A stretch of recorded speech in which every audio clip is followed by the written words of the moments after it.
It started out like any other quiet weekend in our neighborhood. Birds chirping, kids riding bikes, and the usual HOA mails about trash bins being left out too long. But then everything changed. I came home from a quick grocery run to find my front gate wide open and my daughter missing. At first, I thought maybe she went to a friend's house without telling me, but the second I noticed the tire tracks in my driveway and the scratched-up curb, I knew something was off. Then came the note, stuffed in my mailbox, signed only with the initials HOA. I've dealt with a lot in my career. As a US Marshal, I've tracked down criminals across the country. But I never thought the danger would come from my own neighborhood, and especially not from the people who are supposed to keep it safe. What came next caught me completely off guard. A group of bikers, patched up and rolling deep, claiming they were sent by the Homeowners Association, and they weren't here for a friendly visit.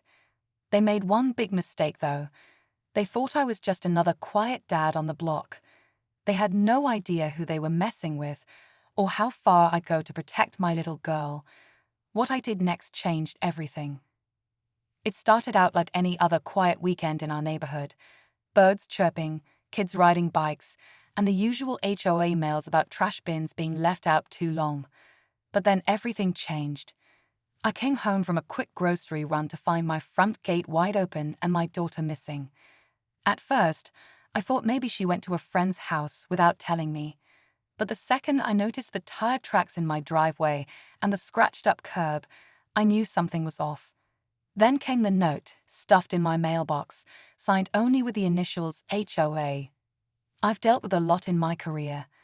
As a US Marshal, I've tracked down criminals across the country. But I never thought the danger would come from my own neighborhood, and especially not from the people who are supposed to keep it safe.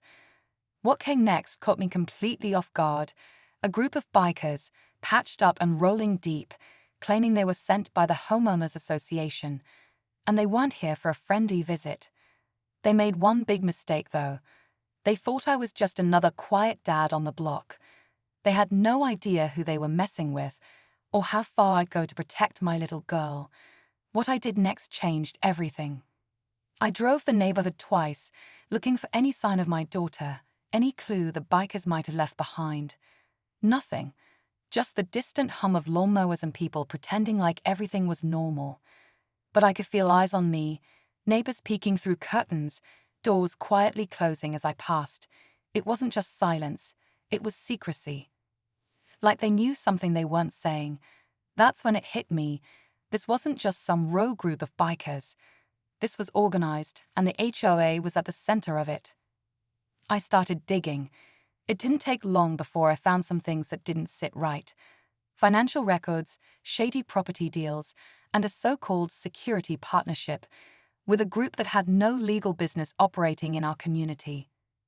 I recognized a couple faces from mugshots years ago, men I'd helped put away. Now they were riding around with HOA approval. Something wasn't adding up. I tried calling the local police chief, but the conversation felt off, like he was trying to get me off the phone more than he was trying to help. That's when I realized this thing might go deeper than just the neighborhood. Meanwhile, I started getting texts from an unknown number. First, pictures of my daughter, alive, but clearly being watched. Then came a message, "Back off, Marshal. This isn't your case anymore." That was their second mistake. The deeper I went, the worse it got. Every lead I followed circled back to someone on the HOA board. These weren't just nosy neighbors worried about lawn height.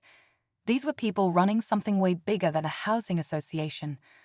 I found surveillance footage from a nearby gas station showing the bikers escorting a black SUV, same one I'd seen once parked outside the HOA president's house. That SUV didn't belong to a neighbor. It was registered to a shell company tied to a guy I'd arrested 10 years ago. He vanished after making bail. Guess he found a new place to blend in. I couldn't go in guns blazing. Not yet. I needed to know where my daughter was. So I played along. I went to the next HOA meeting like nothing was wrong. The board sat there smiling, sipping their coffees like they weren't behind a kidnapping. But their eyes said it all. Cold, calculated, One of them, a guy named Vince, leaned in and said, "Nice of you to show. Hope you asterisk families asterisk doing all right." That was the moment I knew they weren't bluffing. I tracked Vince later that night. He led me to an old service warehouse on the edge of town, heavily guarded, motorcycles lined up outside. I kept my distance, but my blood was boiling. I wasn't sure what I was about to walk into, but I knew one thing: it was all coming to a head. I waited in the shadows, watching that warehouse like a hawk. The place was crawling with bikers, but something felt off. They weren't just standing guard, they looked nervous, like they were expecting someone worse than me. That's when a blacked-out van pulled up, different from the SUV I saw earlier. Two guys in tactical gear got out, clean-cut, military posture. These weren't bikers, they moved like professionals.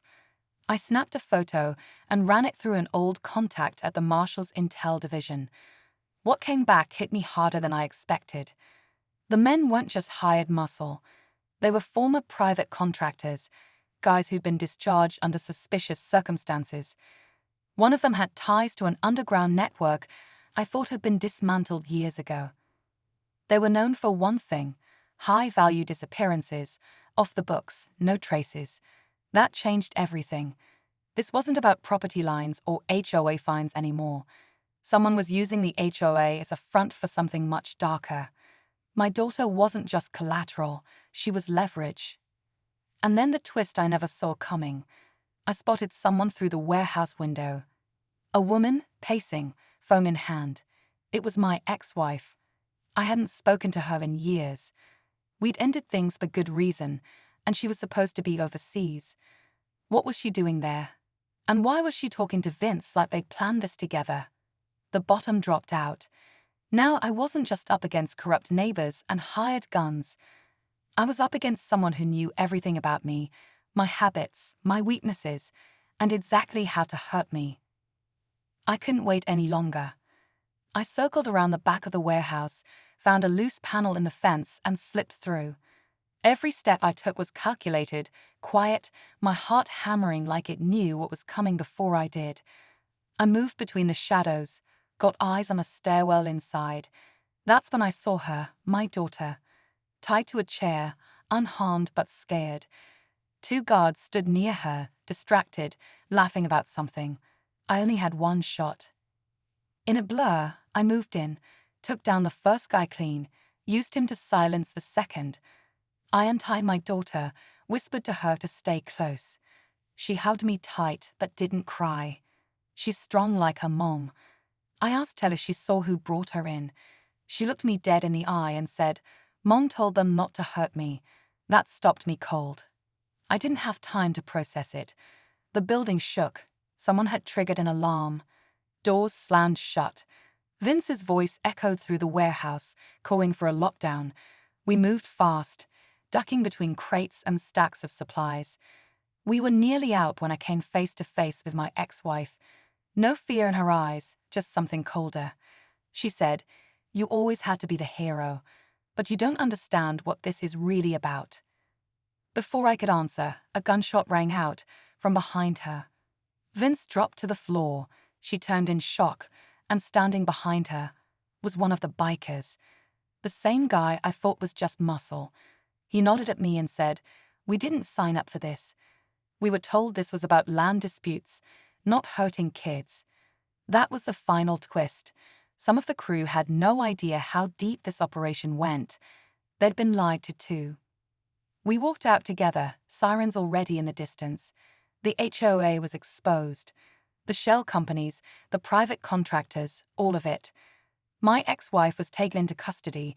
Turns out she was tied into an international property laundering scheme, using the HOA as a front. And my daughter? Safe, home, and maybe a little braver than she should have to be. But even now, some nights I wonder, how many more neighborhoods are being used like this? How many more faces behind smiling fences are hiding something worse? That's a story for another day.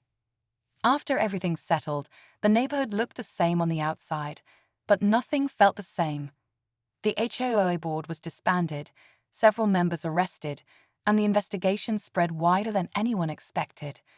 Turns out, our quiet little community had been a hub in a much bigger real estate scam, hiding money through property taxes, fake security contracts, and rigged votes. The biker group, or at least the part of it that had no clue about the kidnapping, helped provide key evidence. A few of them even testified. I never thought I'd say that. My daughter's doing okay now. We've started therapy, and she's finding her way back to normal, day by day. She still asks about her mom sometimes, and I don't sugarcoat it, but I remind her she's safe now, and that's what matters most. As for me, I've taken some leave from the Marshal service, not because I'm done, but because I need time to rebuild what matters most: family, trust.